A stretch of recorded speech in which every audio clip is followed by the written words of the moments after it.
I'm kind of in an awkward position for this, but the water flows here, underneath there, and then through there. Well, howdy, howdy, howdy. Nearly senior citizen here. Greetings, boys, girls, and all of our non-binary friends, and welcome to this brand new day. And remember, no matter who you are valid. Son of a gun. It's hot today. Not as hot, at least when I was out. So, I'm going to be heading out again later. I need more exercise. I've gone from here to Walmart and back. I talked to my sister while I was out, and that was good, but that's not enough exercise. So I will be going out later. And I trimmed the edge of my hair down a bit more so it was more even. And now I've got this pink line where the UV light hasn't hit because of my hair, which is now gone, so it's all pink. There we go. I finally got to say that properly. I did manage to find an SPF 50 sport lotion for sunscreen that I mix with this.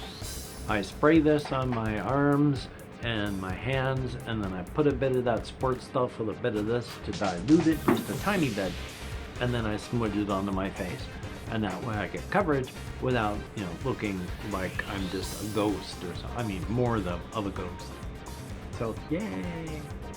Past that, it is indeed a day. I'm looking over at my screen because I've talked about in my one solo RPG setting that I will be talking more about, that if you go into these one areas where the Elfandri, the dwarves of this setting, used to live, you will, at the end of that first day, if you're just a normal person, have movement in the corner of your eyes all the time.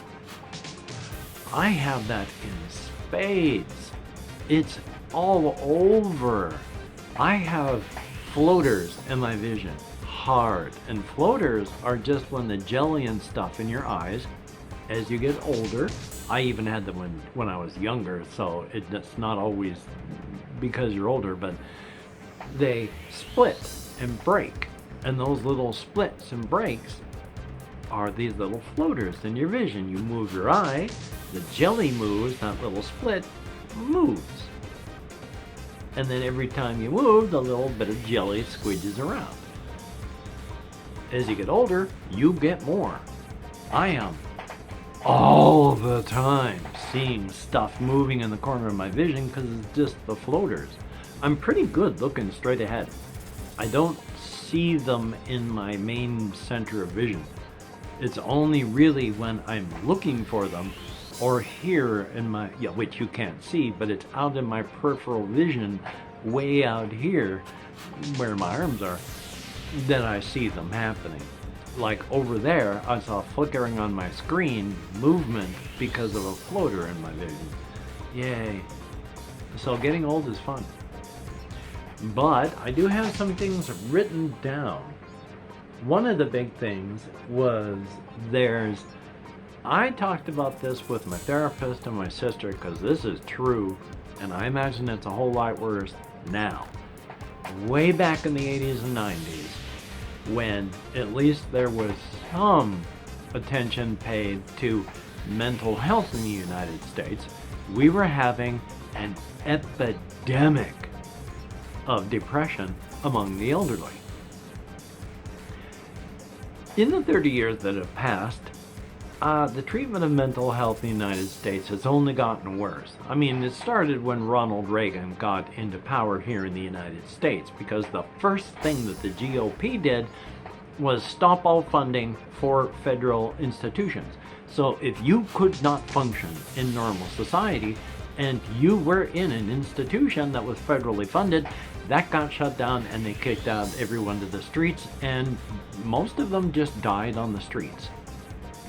And it's just gotten worse since then. So I cannot imagine that the depression epidemic has gotten any better, especially since it's natural.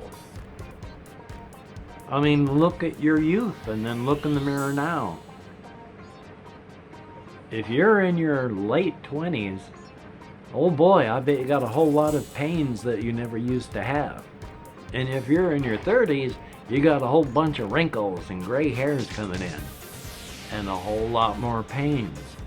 And when you get up into your 50s and 60s, and you can't do what you used to do anymore, and your body doesn't look like it did, and you hurt, and it's hard to make friends, and people that are your age and such are dying.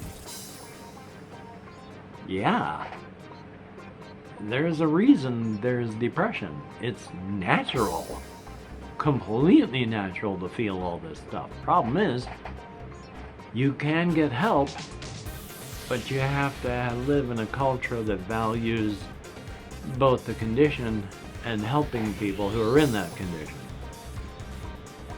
So that's joyous, and I just thought I'd talk about that for a while. And over on my list, I was watching, there's this one fellow, Dan McClellan, who is he is a believer, a Christian, and he is a scholar of religion and the Bible. And when somebody is spouting misinformation about the ancient stuff that everything is based on, he brings not just his own receipts, but receipts from the academic consensus and all the books that may have been written about the subject. He started talking about one of the ancient ways that they used to think about the world back when the temples to your god was the center of civilization and order. It was thought that closer to the temple and civilization, the more order in the world. The further away from civilization and your temples, the more chaos. And out in the chaos were the monsters and demons and creatures like Leviathan. And even though this might get a little dicey, I started realizing that's exactly what I do with my Razor's Edge setting. Because civilization, where there are people, where you have settlements, and the more people you have, where you have people, you have stability of the superpositioning of everything that's available on the Razor's Edge. It has the chaos of the ultimate superpositioning. But intelligence stabilizes. So the closer you get to civilization, the greater the order. And the further away you get from civilization, the greater the chaos. And even the whole Razor's Edge itself, it is 10,000 kilometers from the edge to the center. But the further you go in that direction, the more disorder and chaos there is. Things break down. Well, those last 3,000 kilometers are horrible to go through. It is almost painful. And then outside that is just pure chaos. But the closer you get, the more the civilization. And unlike the creatures that live fully out in the chaos, the actual biggest creature, the Leviathan of this setting, the kaiju, is the center of order. And in fact, every 2 billion years after it devours the last human being, it puts itself into torpor for 1 billion years, where everything, eventually, because of the lack of stability from intelligence, everything within the Razor's Edge falls into that gray disorder of the superpositioning. Except for the kaiju, the landing on the mountain, and the small valley tucked into the base of the mountain. That is the only thing that lasts. Everything else falls into chaos, and the kaiju holds it together. Yay! Just thought I'd mention that because I was watching this, hearing him talk about that's the way they used to think about their cities, their lands, and how you treated each other and such also affected the land, and that affected the land in many ways. Like there was a social hierarchy that made it into all forms of life with a patriarchy, and if you didn't do what was important to this hierarchy, if you did something that was considered unnatural to their hierarchy that they considered natural, which was largely man on top, man does things to women, women have no voice. And to move downward like that is natural. So for a man to be in a submissive position is very unnatural. And when you get frisky, back then, that was not something that two people did. That was something that a man did to a woman. So, I can't remember where I was going with that, but reaching over here talking about, what was it, ordering chaos, there we go. But the whole thing, why they had these you shouldn't do these things because it breaks the social hierarchy, is when you do that, it allows corruption in and it poisons the land.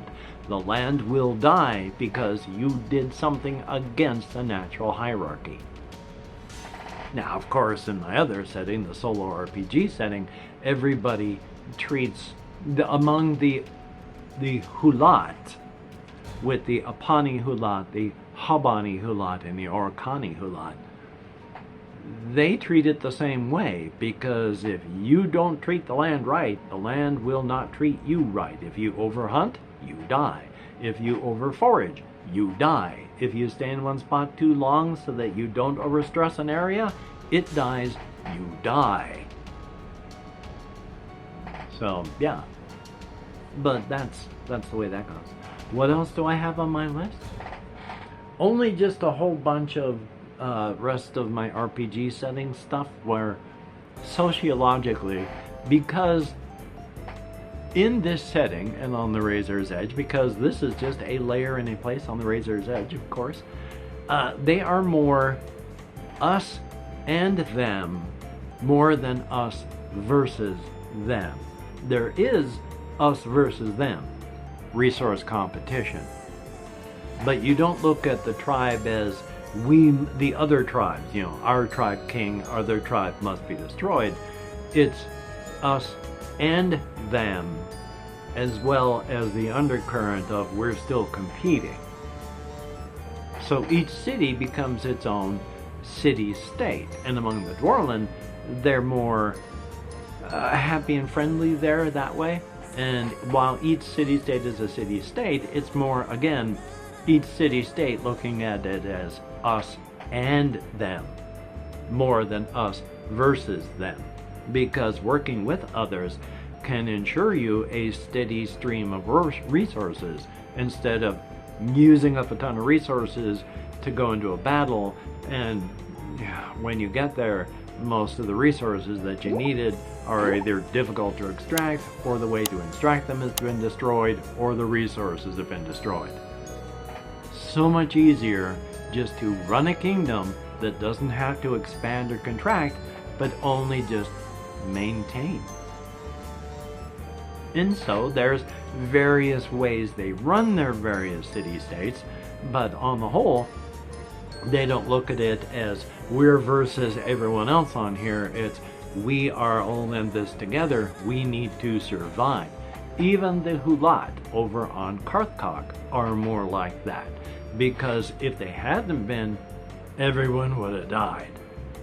It is only geologically fairly recently that they've been able to move southward, whereas long ago things changed on the continent of Lanlua, so that the Dwarlen were able to move into the much more pleasant areas. There was that delay, which was why there was the split between what are now the three races, big races. And down in the southernmost, There are more continents of which than I've spoken of. It's roughly like our planet was 70% covered in water. But because it was more equatorial and tropical, it never had to go, the people, the humans that developed, well, the dwarland that developed into the humans, they never had to go through a period of extreme harshness because it was always pleasant here, and they just expanded as much as they could. They figure about 40% of the continent of Stilden is explored, but exploration in many cases was, okay, on this map we have what looks to be about close to 300,000 square kilometers, or even more. It's, you got your team of 15 people, go in there and explore, you know, and 5 months later one of them makes it out alive. They mark that as, oh, that's explored. Yeah, so even though it's 40% on the map, is not really 40%.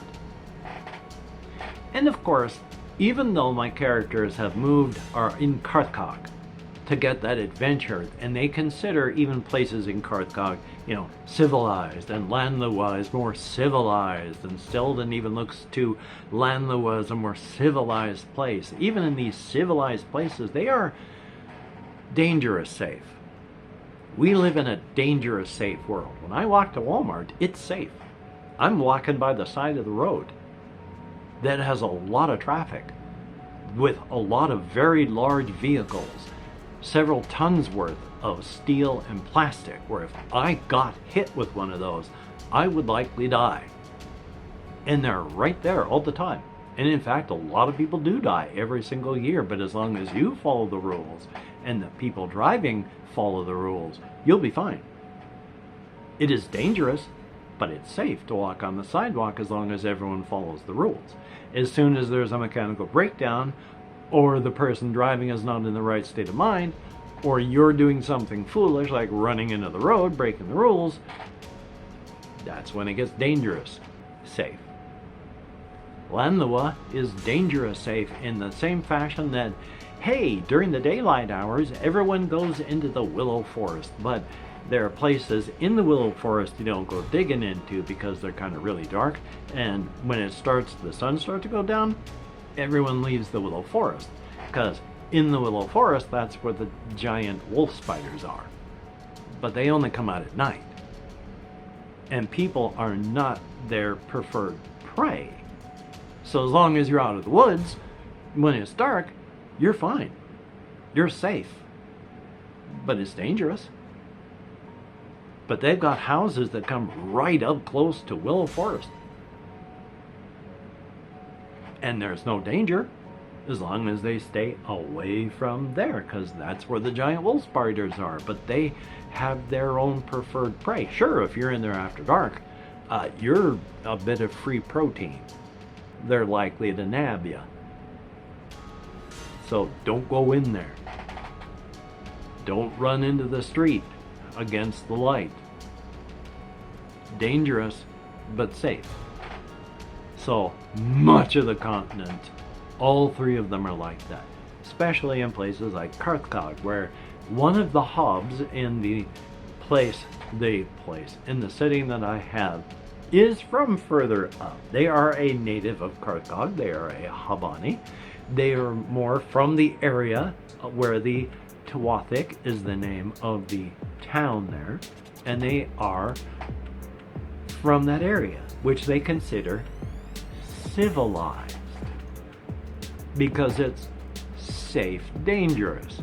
Culture has taught you what is safe and dangerous, and culture is teaching you things you need to know, along with a bunch of other stuff that identifies you, etc., etc. Now that they are down here, yeah, they are shocked at some of the incredible violence because it ain't civilized like up at home.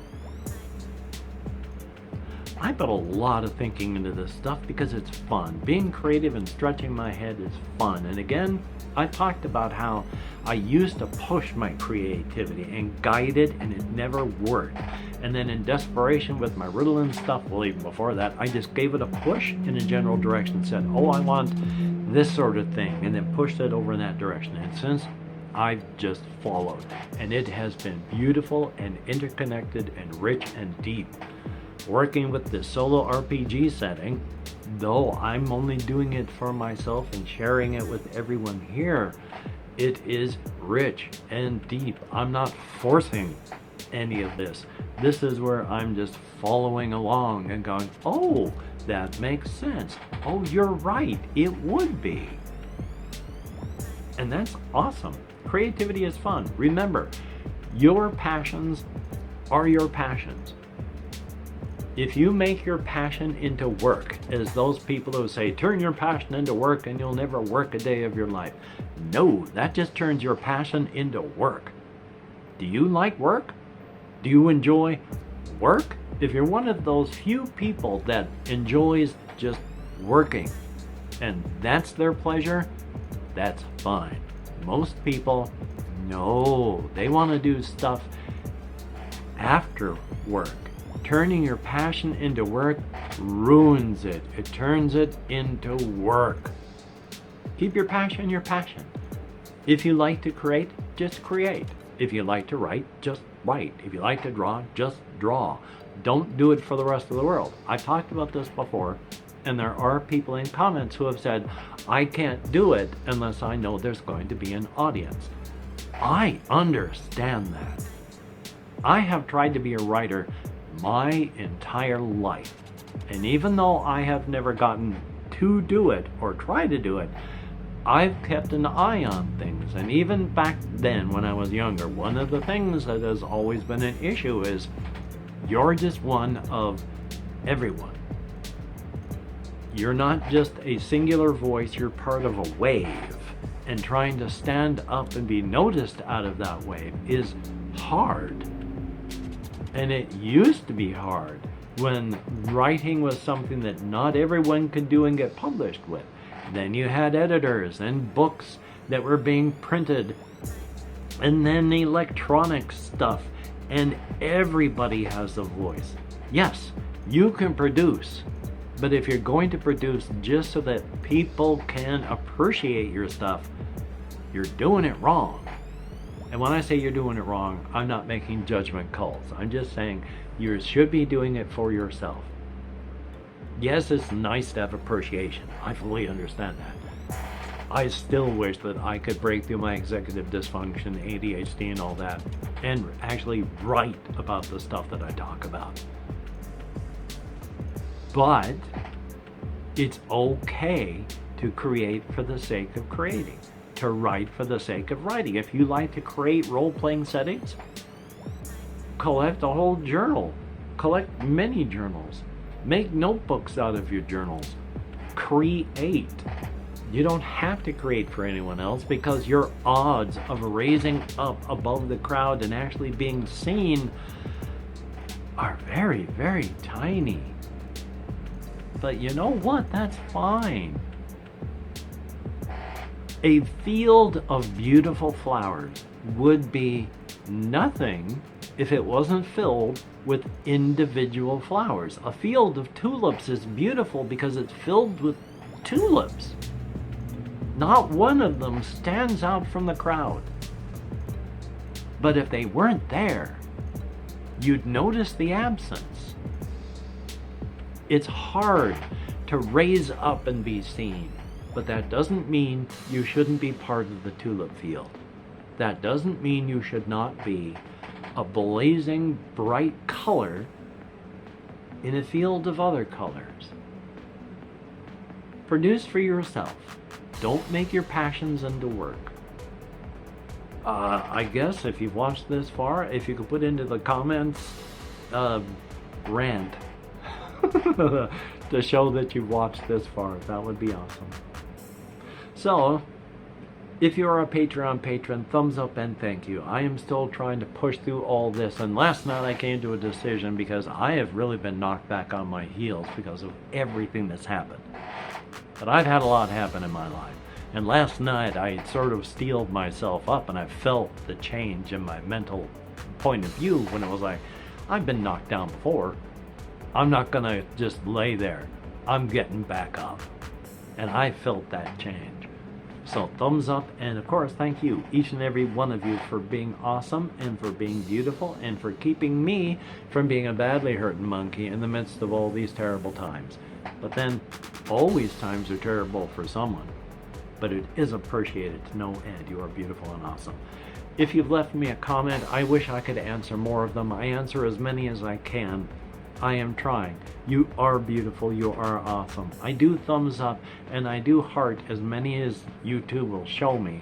So no fear there. They are at least appreciated, even if I can't comment. I have noted the loss of some names and comments, and it does hurt. You know, I don't get quite a parasocial relationship, but names show up. I get used to them. I comment and talk with them, and then they fade away, and it hurts. But that's just because I'm human. Change is constant, and the only constant is change. So I am going to edit and render, and it's going to take forever to upload this because I get at best 3.6 megabits per second upload. It takes about an hour to upload my videos. I'm gonna have to pay for an upgrade because this is torture. But I'm gonna work on that. I'm gonna try and record at least Deckbox Dungeon, which means I need to have a tabletop representation, and I'm going to be showing the app on screen too, so I've got to have the app and everything juggled so you can see both at the same time. It's going to be exciting. Hopefully everyone will enjoy. Hopefully you can get done the things that you would like to get done. That would be nice, but if you don't beat yourself up. It does not help you do anything better. It's just beating yourself up on a long line of beating yourself up. Give yourself a break and take it easy. So, until we meet again, another very, very long vlog of me just ranting about things. But until we meet again, you take care. Have a great day today. I will see you on the flip side, and that is indeed a very, very good thing. Oh, hokey smokes. Once I start yapping, it's hard to stop. I have to know you though.